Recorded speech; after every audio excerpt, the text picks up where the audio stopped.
Good evening and welcome. This is the India Today Newstrack. I'm Rahul Kanwal. Should the Modi government bring a law to cap the number of children a family can have in India with the country's population exploding? That's the question we're asking on the Newstrack tonight. Reactions have poured in thick and fast ever since Prime Minister Narendra Modi announced from the ramparts of the Red Fort that he wanted that families move towards restricting the number of children they have, saying that this would be a patriotic act. Leaders like Assuddin Owaisi, the MP from Hyderabad, hitting out at the BJP government. Some Maulanas calling this an anti-Muslim act, saying it's targeted at the minority community, even though the Prime Minister didn't mention anything of the sort. The one thing we've established over the past 6 years is that the Prime Minister needs to be taken seriously when he says something, because otherwise it will just spring up behind you and land in your face. He's announced very clearly that he wants to move towards population control. What form can this control take? Should it be driven by law? Should it be about incentives? Does India need this at all? Is there a real threat that our demographic dividend can turn into a demographic disaster? We look at all of that. Here's a look at the day's top story. बेतहासा जो जनसंख्या विस्फोट हो रहा है. The Prime Minister addresses the issue directly. ये जनसंख्या विस्फोट हमारे लिए, हमारी आने वाली पीढ़ी के लिए अनेक नए संकट पैदा करता है. In his Independence Day speech, he linked family planning to patriotism. ये सब सम्मान के अधिकारी हैं, ये आदर के अधिकारी हैं, जिनका उनका जितना सम्मान करें, छोटा परिवार रख के भी वो देशभक्ति को ही प्रकट करते हैं. India's demographic bulge receives the attention at the highest level of governance. This at a time when the country races to harness its potential. Just 2 months ago, the United Nations forecast India is on course to overtake China as the world's most populous country within a decade.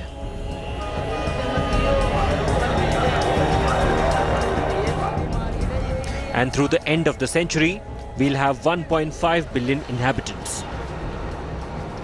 The needs are pressing. From schools, jobs, to food and water. The opposition Congress welcomed the Prime Minister's call. Former Union Minister P. Chidambaram urged a people's movement to address the issue. But not everybody is convinced.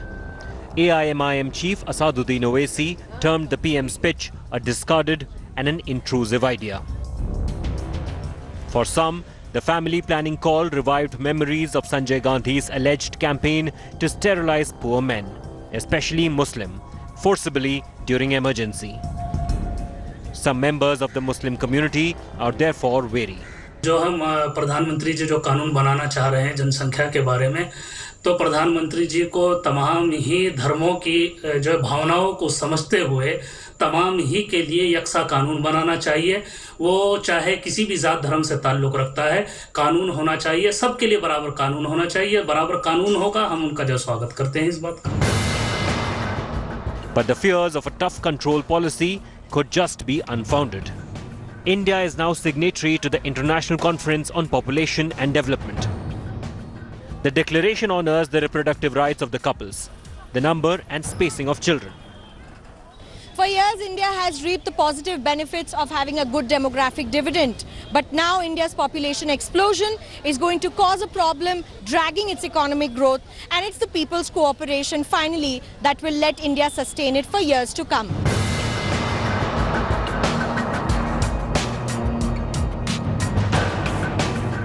With Milan Sharma, Bureau Report, India Today. So should there be a law that restricts the number of children an Indian family can have? Is that a logical thing to do, or can we find ways around the issue of population without having to bring in a new law? Joining us on this broadcast is Rajya Sabha MP and RSS ideologue Rakesh Sinha. He introduced the Population Regulation Bill in 2019 in the Parliament, which suggests that people with more than 2 children should be disqualified from being chosen as MPs and MLAs and have positions in any form of government.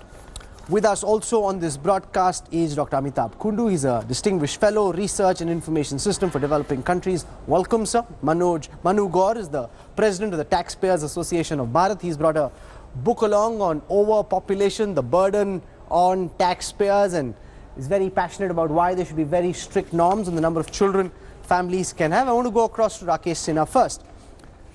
You've moved a private member's bill. It seemed that you had almost an idea about what was going on in the Prime Minister's mind. He's also now pushing for some kind of population control. Remember, in India, population control has been a bad word since the late 70s when Sanjay Gandhi pushed through sterilization in the name of family planning. Since then, it's been a taboo issue. You know, the likes of Baba Ramdev have spoken about it, but by and large, mainstream politicians have stayed away because this is seen as a political hot potato. Can you explain, Rakesh Sinha, why you believe that a law to curb the number of children a family can have is an idea whose time has come?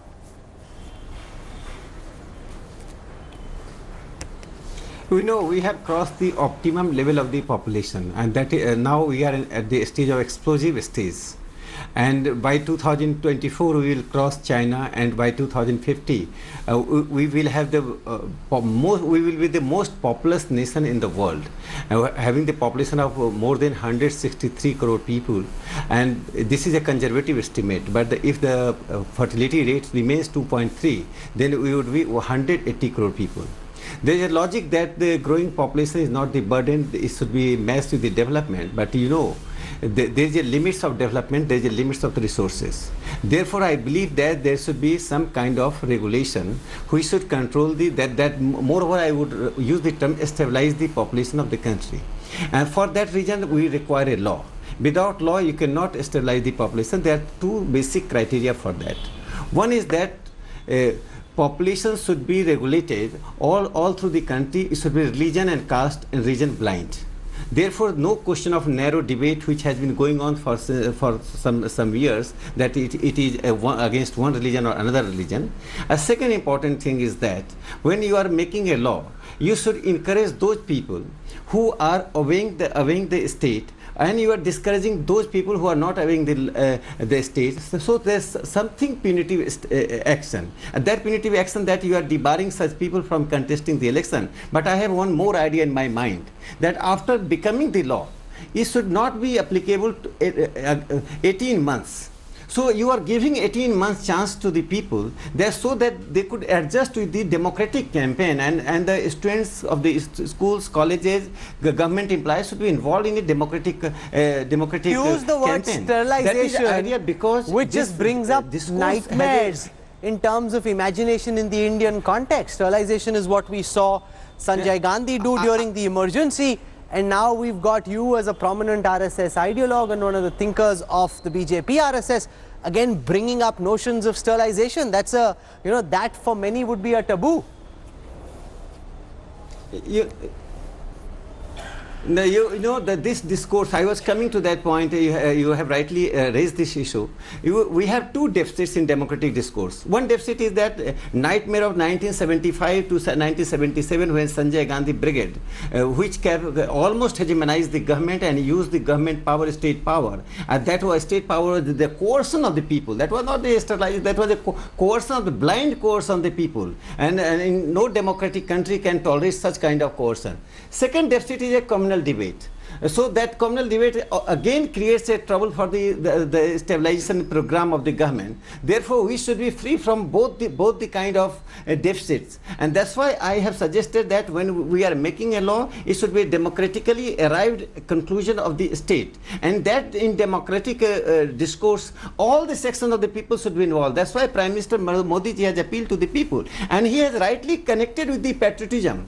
You know, 1907, burning the foreign clothes was a patriotism. And now that is not the patriotism. The context has changed. When you are supporting the nation Kundu, in its progress, in its development, you are planning this is being made another nationalist cause.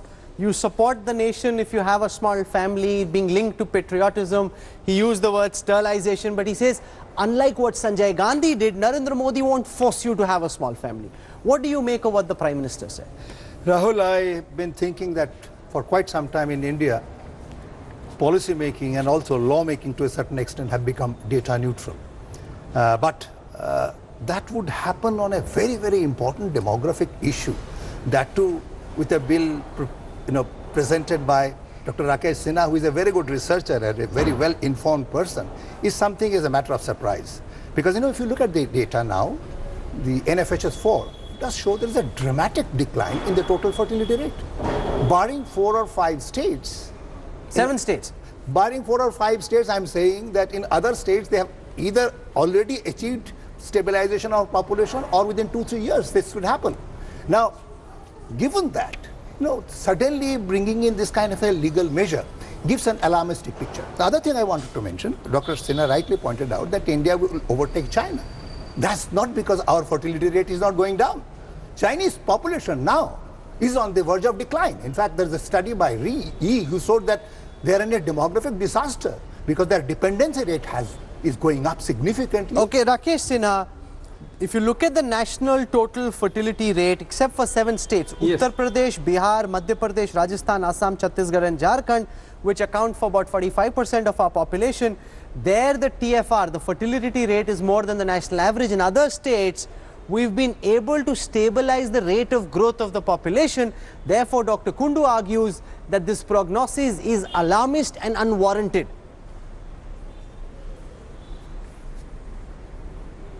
No, Kundu is not wrong when he says that fertility rate is slowing down, but it's not that reality. Reality is that, the first thing that the magnitude of the population is very high. So 0.01 matters to the country. Our population is not for 40 crore or 50 crore, that 0.01 will matter very marginal. It becomes a huge population inclusion. Second important thing that is very critical for the population is that I am departing from the national average. I am going to regional and sub-regional basis. We have also done a research. 174 districts have achieved almost 2.1. But in that district there is a variance, and you go to the 72 districts have the fertility rate more than 4. That is a very dangerous symptom. 72 districts, the fertility rate is more than 4. So we have to go to regions, sub-regions and districts, because we are in the stage, and Mr. Kundu is a very expert in the data collection. He's a master of that. I have learned a lot of things from him. But when we have a data of the districts, regions, sub-regions and national data, why not we utilize data to control the demography? Because average is a kind of marriage that you are given 2.3. Suppose in a family, 2 children are there, one is getting 80%, other is getting 40%, then you say that is the average. So regional stabilization is very important. Religion, religious and resources. 3 are very important in any liberal democratic country if it has to move with a harmony and a peaceful manner. But the fact that is the region, that India cannot sustain, Dr. Kundu. And third is a resource balance. Sure. India cannot sustain the kind of population that we've already got. We already have, if you look at the amount of total landmass, if you look at the total, we have 14% of the world's population. That cannot be sustained on the kind of resources we have. China has been able to contain the problem. There ultimately has to be a limit. A small country, relatively speaking, like India, with the kind of burgeoning population, at some point in time, you need to slow the pedal down much more than we have so far. I think there is no objection to bringing down the fertility rate, and we have made substantial progress. I think Dr. Sinha is absolutely right. He pointed out certain districts where the TFR is very high. I looked at the different district level data, and you do find that wherever drinking water facility is high, access to sanitation facility is high, coverage of health facilities is high, and institutional deliveries are taking place, you find automatically the TFR rate goes down. Manuga, respond to that. That it's about water, it's about sanitation, it's about health services. That's what the government needs to fix. That should be the priority, instead of bringing one more Article 370 like diktat this time on the population. First of all, Rahul ji, मैं 2 point बोलना चाहूँगा जो राकेश सिन्हा जी ने कहा और जो कुंडू जी ने बोला. एक्चुअल में हमारे देश की पॉपुलेशन है कितनी? हमारे देश में 11 जुलाई 2000 को 1 बिलियन बेबी इस देश का पैदा हुआ, उसका नाम था आस्था अरोड़ा। 18 साल हमारे पूरे हो चुके हैं। 18 साल उसके बाद पूरे होने के बाद हमारी पॉपुलेशन 37 करोड़ बढ़ चुकी है अकॉर्डिंग टू यूएन और गवर्नमेंट। तो हमारा इसका मतलब जो एनुअल इंक्रीज हुआ है वो 2 करोड़ से ज़्यादा हुआ है पर एनम। लेकिन वहीं अगर हम बर्थ रेट और मॉर्टिलिटी रेट को जो गवर्नमेंट के द्वारा प्रोवाइड करे गए हैं उनको देखेंगे तो लगभग 2.5 करोड़ बच्चे हर साल पैदा होते हैं और लगभग 88 लाख लोग हर साल मरते हैं। तो वो एक्चुअल में जो एनुअल इंक्रीज होनी चाहिए थी वो 1 करोड़ 60 लाख के आसपास होनी चाहिए थी। तो ये फिगर, ये डेटा ही गलत है सबसे पहले। So what's your case? Should there be a law? Should there not be a law? There should be a law. Prime minister ने बात की है ऑफ रेस्पॉन्सिबल पेरेंटिंग। उन्होंने कहा है कि अगर आपको उतने ही बच्चों को जन्म देने का अधिकार होना चाहिए जिन्हें आप अच्छा जीवन दे सकें। But no one can quarrel with that. Dr. Rahmani joins us from the Muslim Political Council of India that every family must give birth to and bring up the number of children they can afford to bring up. So you give them good healthcare facilities, good educational facilities, a good upbringing. Why are we seeing so many people object to what the Prime Minister said and create some kind of a fear psychosis?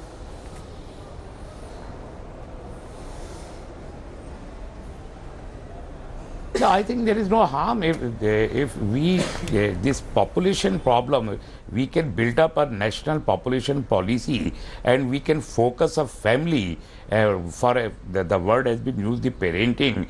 If the parents can afford 2 children or more children, it shall be depending on the affordability of the parent. If they can give a good education, good health, sanitation, food, and they can afford it, so their number of children shall be as per their affordability. And we have, obviously, this is one part that the family and parents should afford. The other part is the national impact of the increasing population. So I think this is the high time the government must have a very serious and with a nationalistic approach to debate this matter. I think this is a highly sensitive matter, and very seriously the nation must debate this issue without taking into consideration that any caste, color, religion, region, as the Rakesh Sinha has said in his early statement that there should be a regional and religious balance. I don't think there should be such kind of debate. As such, as a whole, a national view and national as a national problem, we must take it up and we must discuss, talking with each and every stakeholder, experts. We all shall. Sinha, the moment you start harping on the idea that there should be a religious balance, you know, the likes of Asuddin, Owaisi and the others, and we already seen some Maulanas object, will say, here is the RSS and the BJP trying to bring a policy that is anti-Muslim. You're once again trying to target the Muslim community because the rate of birth of children in the Muslim community is higher than that of some other community. Rahul, actually, no. Rahul, I also said that in 7 states are contributing more in population. Like 7, that is a. Let me, Rahmani sir, let me finish. I also said that the northern Indian state and eastern Indian states are contributing in population more than southern Indian state and western Indian states. Does it mean that I am against the western Indian states and I am against the eastern Indian state or northern Indian state? No, not at all. When we are collecting data and after collecting the data, we are analyzing. We have the data on various ground, and socio-economic analysis of data is not bad. This is the fact. This is reality, empirical data. Mr. Kundu is sitting here. He has headed many committees. On the basis of data, you are giving reservation. Such a committee was formed. On the basis of the data you got from the census report. So my thing is that this should be a sunset law. From one census to another census, this law would die. And again the parliament debate and do a discourse on the basis of the latest data available by the census. If it finds that there is a population deficit, then we will not make a law. We will find that no, population is still increasing and we cannot bear the burden of the growing population, then the law would continue. So this should be a very flexible law. There are many queries like that. If twin is born, what are you going to that? You have to give the facility. Dr. Guru, there's been a lot of debate, especially in RSS circles, about the high rate of growth of the Muslim population. And we've seen in some states, because the Muslim population has been growing faster, demographies have been altered, and it's a big area of concern for the Sangh Parivar. And therefore they say, okay, bring a law which is regional agnostic, region agnostic, and religiously agnostic. See, Rahul, I want to add one thing. I think... Just one second, Dr. Kundu. No, I must compliment Rakesh Sinha for mentioning very clearly that, it is above, caste community considerations, and it will be flexible. Depending on the empirical data, they would be changing it.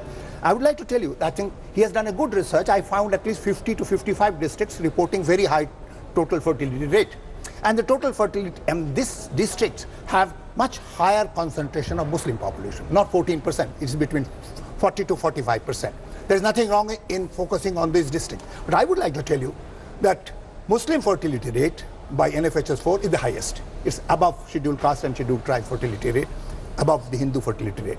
But if you look at the decline in the total fertility rate for the Muslims, it's about 22% between 2005 No, it still is the highest, sir. It still is the highest, but there's a decline of 22%. Whereas for the Hindu community, the decline in total fertility rate is just 12%. Okay, Rakesh, now respond to that. You have to also look at the rate of decline, not just the overall number, but look at the number at which that graph is coming down. No, this is no, how you interpret the data, that is important. Data, there is a narrative behind every number, and I'm telling you the national average is 17%, and while the Hindu population is 16%, how lesser you want? And the Muslim population is 24%, growing 24%. That at a time there was 32%. Only time that the Muslim population grew lesser, that was during the emergency, the 1981 census. Therefore, I consider that was a higher 38%. I'm giving two states, Mr. Kundu. One is West Bengal, where the Hindu population is growing by, although this debate is not good for this population policy, but since we are debating data, that's why I'm mentioning. My purpose is not to denigrate any community. That Hindu population is growing by 10.81% and Muslim population by 29%. So difference is in Kerala, you go 1.2%. Do you agree with this? That is 12%. That the reality is that the Muslim population is growing faster, but it's not as if it's the Muslim community that's being targeted. He's saying that the law is blind to religion. देखिए जो फिर मैं वहीं आऊँगा बात पर। Prime minister ने क्या बोला? प्राइम मिनिस्टर ने बात करी है रेस्पॉन्सिबल पेरेंटहुड की। उन्होंने बात ये नहीं की अगर आप 4 बच्चों को अफोर्ड कर सकते हैं, उन्हें अच्छा लाइफ दे सकते हैं तो आप दीजिए। इसीलिए हम लोगों के द्वारा एक एक्ट तैयार किया गया था, रेस्पॉन्सिबल पेरेंटहुड एक्ट, जो कि पार्लियामेंट में as a private member bill doctor Sanjeev Balyan ने फाइल किया था। तो उस बिल में ऐसा कोई चीज़ नहीं है। अगर आप गवर्नमेंट अगर किसी लॉ की भी या उस रेस्पॉन्सिबल पेरेंटहुड एक्ट में भी हम लोग बात करते हैं, तो अगर किसी को 3 बच्चे पैदा करने हैं वो करे, लेकिन उसकी रेस्पॉन्सिबिलिटी सारी उस बच्चे को पालने की there can be no quarrel with this idea that if the law is blind to religion and blind to region, then it's applicable to all. And therefore, if you help stabilize the rate of growth of the population, it's actually serving a larger national cause. Otherwise, this idea of a demographic dividend is already turning into a demographic disaster. There's so many people coming out of school and college, especially graduating, and no jobs await them.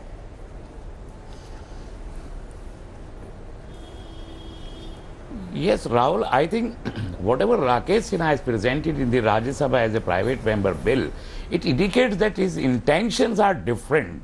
And he is not more concerned about the population growth and the rate of the growth which the country is growing. He is more concerned that if the Muslim population is increasing, then he is more frightened. That the Hindu population growth is decreasing. Although the last 2 census reports has shown very clearly that the Muslim rate of growth is declining every year by year. It is declining.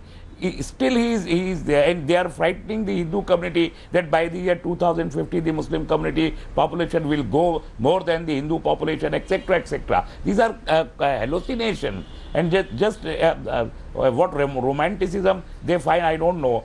But I feel the population growth in population is a very serious matter. It must not be considered upon the religious balance or the regional balance. All the countries So this is who are talking just the start one nation, of this one conversation. country, one nation. If And it there is is a one if country, there one is nation, how can you only a differentiate call between for south and north reasonable and the Hindu parenting, and that the you bring Muslim out the number of children you can afford, nobody can really quarrel with that. There is a need to look at the speed at which our population is growing. No one can quarrel about that. But when you bring in force, which is what Rakesh Sinha is saying will not happen, that's when the problem started. It happened in the 70s, but they're saying that there is no use of force now. It is entirely voluntary. So we'll have more of these debates on the population. This is one of the biggest issues confronting our country, and it's really unfortunate that there aren't those many debates. With the Prime Minister starting this conversation, hopefully there'll be more debates in time to come. For the time being, Rakesh Sinha, Dr. Rahmani, Manu Gaur and Amitabh Kundu for joining us. Thank you very much. We're slipping into a break. When we come back, a special presentation from Leh you don't want to miss. Thanks for watching the video. For more such news and updates, please like, share and subscribe to India Today. Also check out our other great videos from our channel. We know you will love to.